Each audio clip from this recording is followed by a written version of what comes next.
बिस्मिल्लाहिर्रहमानिर्रहीम। अस्सलाम वालेकुम। मैं मिसेस ज़ैनब आसिम, उर्दू टीचर। आज का हमारा मौजू है उर्दू जमात नहम का सबक पंचायत। हम पिछले लेक्चर्स में इसकी मुकम्मल तफसीर और तारुफ को पढ़ चुके हैं। अब हम इसकी मुकम्मल मश्क करेंगे, जिसका सवाल नंबर 1 है, मुख्तसर जवाब दें। अलिफ, जमन शेख और अलगू चौधरी में दोस्ती का आगाज़ कब हुआ था? जमन शेख और अलगू चौधरी की दोस्ती का आगाज़ उस वक्त हुआ जब दोनों लड़के जमन के पिदर बुजुर्गवार शेख जुमेराती के पास पढ़ने के लिए जाते थे। बे, शेख जमन की बीवी का खाला की मलकियत के हिब्बानामे की रजिस्ट्री के बाद खाला से कैसा सलूक था? खाला की मलकियत के हिब्बानामे की रजिस्ट्री के बाद शेख जमन की बीवी ने नहायत बुरा सलूक किया। जब तक हिब्बानामा पर रजिस्ट्री ना हुई थी, खाला जान की खूब खातिरदारियाँ होती थी। पगड़ी की मोहर ख़त्म होते ही खातिरदारियाँ भी मोहर हो गई, ख़त्म हो गई। जमन की अहलिया बी फहीमन ने रफ्ता रफ्ता सालन की मकदार रोटियों से कम कर। जीम, अलगू चौधरी ने पंच मुकर्रर होने पर शेख जमन से क्यों खुश था? अलगू चौधरी के पंच मुकर्रर होने पर शेख जमन इसलिए खुश था क्योंकि अलगू चौधरी के साथ उसकी गहरी दोस्ती थी। इसी दोस्ती की बिना पर उसको यकीन था कि अलगू चौधरी इसके खिलाफ कभी भी कोई बुरा फैसला नहीं करेगा। दाल, अलगू चौधरी ने क्या फैसला सुनाया था? जरा ख़त्म होने के बाद अलगू ने जब फैसला सुनाया तो उसका लहजा नहायत संगीन और तहमकाना था। वो शेख जमन और पंचायत को मुखातिब करते हुए बोला, शेख जमन, पंचू ने इस मामले पर अच्छी तरह गौर किया है। ज्यादती सरासर तुम्हारी है।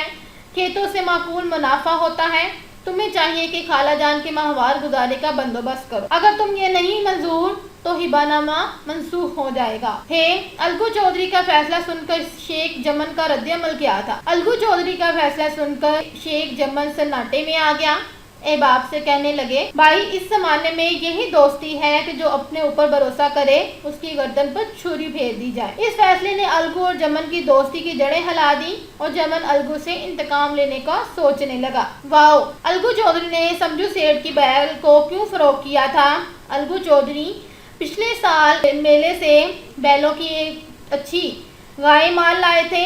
जिस पंचायत में अलगू ने जमन की खाला के हक में फैसला सुनाया था, उसके 1 महीने बाद ही एक वो बैल मर गया। जो एक बाकी बैल था उससे बेटे की इस्लाह हुई क्योंकि वो अकेला बैल इसके किसी काम का ना था, इसलिए वो एक बैल समझू सेठ को फरोख्त कर दिया। जे है, समझू सेठ ने अलगू चौधरी से खरीदते हुए बैल के साथ कैसा सलूक किया? उसे नहायत ही बुरा सलूक किया था। एक दिन में सामान लाद कर शहर के 3-3, 4-4 चक्कर लगाता, ना मुनासिब तरीके से चारा देता और ना बेचारे बैल को पानी पिलाता, बस चक्कर लगाता रहता। मंडी ले गया तो वहाँ पर सूखा बुस डाल दिया। गरीब जानवर ने अभी दम भी ना लिया था कि उसे फिर जोत दिया। अलगू चौधरी और समझू सेठ ने कौन सा तनाज़ा पंचायत के सामने पेश किया? उन्होंने ये तनाज़ा पेश किया कि समझू सेठ को 150 रुपये की औज़ फरोख्त किया था। समझू सेठ ने बैल से ज़्यादा मुशक्क़त ली है, मेहनत ली है, जिसकी वजह से बैल मर गया, जबकि समझू सेठ ने अभी तक बैल की कीमत अदा नहीं की। जब भी अलगू चौधरी मुतालबा करता तो समझू सेठ उसकी बीवी लड़ाई झगड़ा करना शुरू कर देती। समझू सेठ और अलगू चौधरी का यही तनाज़ा पंचायत के सामने पेश हुआ। आगे है तोय। शेख जमन ने फैसला सुनाते हुए इंसाफ के असूलों को कहाँ तक पूरा किया? तो उसने फैसला सुनाते हुए इंसाफ के तमाम तर तकाज़ों को पूरा किया। उसे अपनी अज़ीमुश्शान जिम्मेदारी का एहसास हुआ। उसने सोचा कि मैं इस वक्त इंसाफ की ऊंची मसनद पर बैठा हूँ। मेरी आवाज़ इस वक्त हुक्म खुदा है और अल्लाह ताला के हुक्म का एहसास है। अल्लाह ताला के हुक्म में मेरी नीयत को मुतलिक दखल नहीं होना चाहिए। इंसाफ की मसनद पर बैठकर हक और सच्चाई से ज़रा बराबर पीछे हटना मुझे दीन और दुनिया में सियाह बना देगा। इसी सोच के साथ उसने ऐन इंसाफ से काम लेते हुए फैसला सुनाया। आगे है सवाल नंबर 2, सबक को पेशे नजर रखते हुए खाली जगह पूर करें। अलिफ, जमन शेख और अलगू चौधरी में बड़ा डैश था या राना? जमन जब हज करने गए थे तो डैश अलगू को सौंप गए थे अपना घर। उनके बाप डैश के आदमी थे, पुरानी वज़ा के आदमी थे। शेख जुमेराती खुद दुआ और फैज के मुकाबले में डैश के ज्यादा कायल थे ताज़ियाने। जमन ने वादे वईद के डैश दिखाकर खाला अम्मा से वो मलकियत अपने नाम करा ली थी, सब्ज बाग। खाला जान अपने डैश की बात नहीं सुन सकती थी, अपने मरने की बात नहीं सुन सकती थी। बूढ़ी खाला ने अपनी दास में, अपनी कहानी में तो डैश करने में कोई कसर ना उठा रखी थी। गिरियाजारी। शेख जमन अपनी डैश जिम्मेदारी का एहसास हुआ अजीमुल शान। दोस्ती का डैश तक फिर से हरा हो गया, मुरझाया हुआ दरख्त फिर से हरा हो गया। सवाल नंबर 3 है, सबक को मद्देनजर रखकर दुरुस्त बयान के आगे टिक और गलत बयान के आगे क्रॉस का निशान लगाएं। अलिफ, अलगू जब कभी बाहर जाते तो जमन अपना घर बार छोड़ जाते। दुरुस्त, अलगू के बाप ने नए अंदाज के आदमी थे। क्रॉस, अलगू की एक बूढ़ी बेवा खाला थी। क्रॉस है ये। कई दिन तक बूढ़ी खाला लकड़ी लिए आसपास के गांव के चक्कर लगाती रही। दुरुस्त, जमन ने बुढ़िया को प्यार भरी नजरों से देखा। गलत, शेख जमन अपनी खाला को माँ के बराबर समझते थे। गलत, अलगू कानूनी आदमी नहीं थे। गलत, एक एक सवाल जमन के दिल पर हथौड़े की तरह लगता था। दुरुस्त, पंचायत के एक हफ्ते बाद एक बैल मर गया था। गलत, समझू सेठ मंडी से तेल नमक लाद कर लाते और गाँव में बेच आते थे।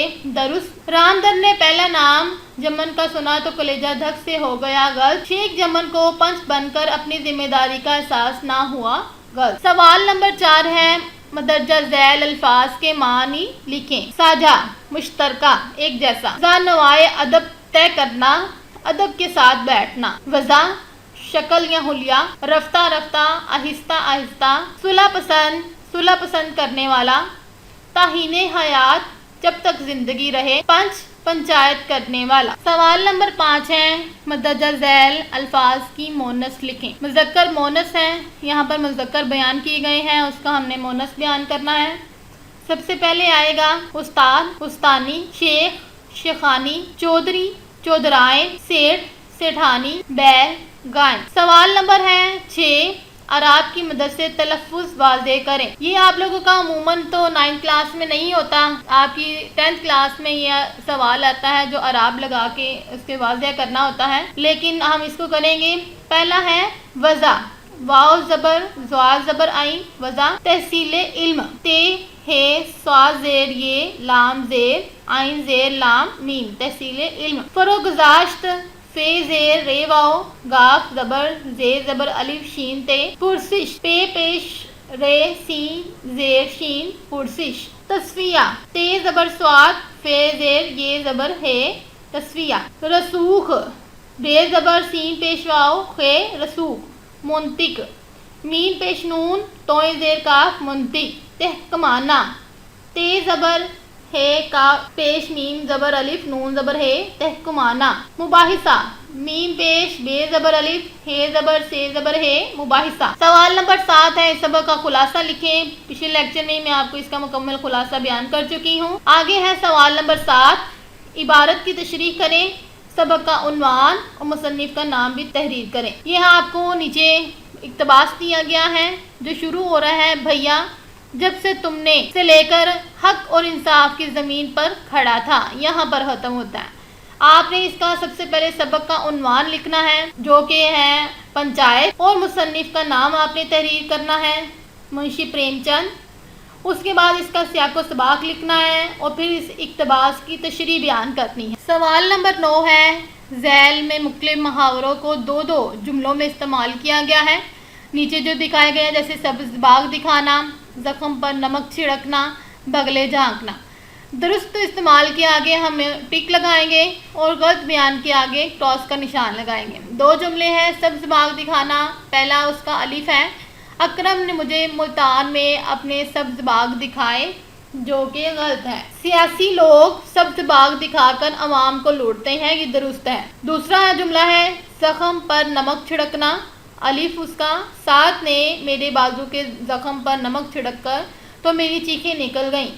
ये मुहावरा ठीक नहीं है, जबकि दुरुस्त ये है कि आप मेरे ज़ख्म पर नमक छिड़कने की बजाय मेरी मदद करें। तीसरा जुमला है, बगले झांकना, अलिफ, अनसप मेरे सवाल पर बगले झांकने लगा, ये दुरुस्त है। और बे है, किसी की बगले झांकना बुरी बात है, ये गलत है। मुहावरात जो होते हैं उसके अगर सही जुमले हैं, उसका सही तलफ़्फ़ुज़ बयान किया जाता है तो फिर ही वो सही होते हैं, वरना वो गलत होंगे। उसके बाद है अफसाना। अफसाना किसे कहते हैं, मैं आप लोगों को ये पहले बयान कर चुकी हूँ कि अफसाना क्या होता है। पंचायत प्रेमचंद का अफसाना है। अफसाना ऐसी कहानी को कहते हैं जिसमें ज़िंदगी के किसी एक वाक़े, पहलू या किरदार को पेश किया जाता है। इसकी इख्तिसार, विदत तासुर اور جامعیت اس کی بنیادی صفات ہیں۔ آگے آتا ہے خط۔ ہم سب دوسروں سے بہت کچھ کہنا چاہتے ہیں، اپنے خیالات، اپنے حالات اور اپنے جذبات میں دوسروں کو شریک کرنے کی خواہش مند ہیں۔ اگر اس خواہش کی تکمیل لکھ کر کی جائے تو اسے خط نویسی کہا جاتا ہے۔ خط دو قسم کے ہوتے ہیں، رسمی اور غیر رسمی خط ہوتے ہیں۔ یہ اس کی بیان کی گئی تفصیل، اس کو آپ کو یاد کرنے کی ضرورت نہیں ہے، بس سمجھنے کی ضرورت ہے۔ آپ سے پوچھا جا سکتا ہے خط کسے کہتے ہیں، خط کی کتنی اقسام ہیں، یا افسانہ کسے کہا جاتا ہے۔ اس کو اچھی طرح سے یاد کریں۔ اپنا خیال رکھیں۔ خدا حافظ۔